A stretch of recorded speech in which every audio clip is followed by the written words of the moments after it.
жомогун өтөбүз. Анда эмесе мен силерге жомокту айтып берейин. Илгери өткөн заманда бир абышка кемпирдин чыпалактай баласы болгон экен. Ал төбөсү минип алып, күнүгө атасынын койлорун талаага жайып келчикен. Күндөрдүн бир күнүндө дагы койлорун талаага айдап, төбөсү минип алып жөнөп калат.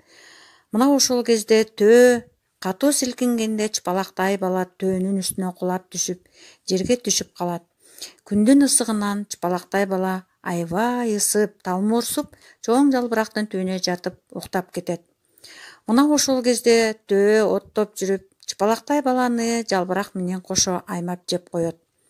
Кечинде үйлөрүнө койлор, төө жалгыз келгенин көрүп, атасы ары чап, бери чап, өзүнүн баласын издеп жөнөйт. Кирелди кечке издеп баласын таппай келип, өтө кайгыга, капага түшөт.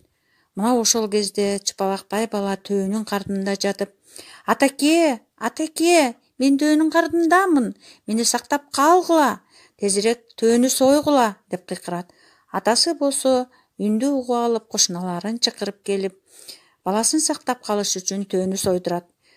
Кардын болсо чоң чийдин түбүнө апарып таштатат. Төөнүн курсагынан баланы ары издешет, бери издешет, бирок таппайт.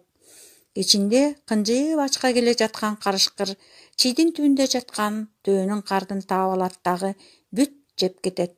Мына ошол кардын ичинде чыпалактай бала кошо карышкырдын курсагына кирип кетет.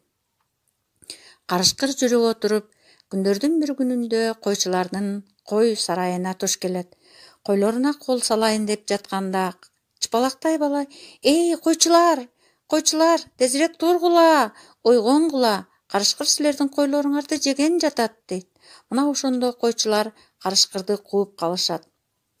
Кайсы жакка барбасын чыпалак бала карышкырдын ичине кыйкырып, таптакыр малдарга кол тийгиздирбейт. Мына ошондо карышкыр жини келип, абдан ачуусу келип, кынжыйып ачка болуп арыктайт. Карышкыр жыгылып калат. Мына ошентип койчулар болсо өзүнүн кичинекей досун карышкырдын курсагынан аман эсен сактап калып, ата-энесине алып барышат. Мына ошол күндөн ушул күнгө чейин биздин жомогубузда кичинекей чыпалактай бала жомок катары калып келет. Көрдүңөрбү балдар? Жомок силерге жактыбы? Анда эмесе силер ушул жомокту китептен да окуп, салыштырып, анан берилген тапшырмалардын суроолоруна жооп бергиле. Тарбиялык маанисин өзүңөргө кандай жактарын алдыңар?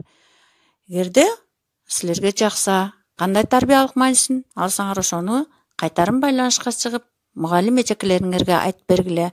Анда эмесе кийинки сабактан жолукканга чейин сак саламатта калгыла. Ушу менен биздин сабагыбыз аяктады.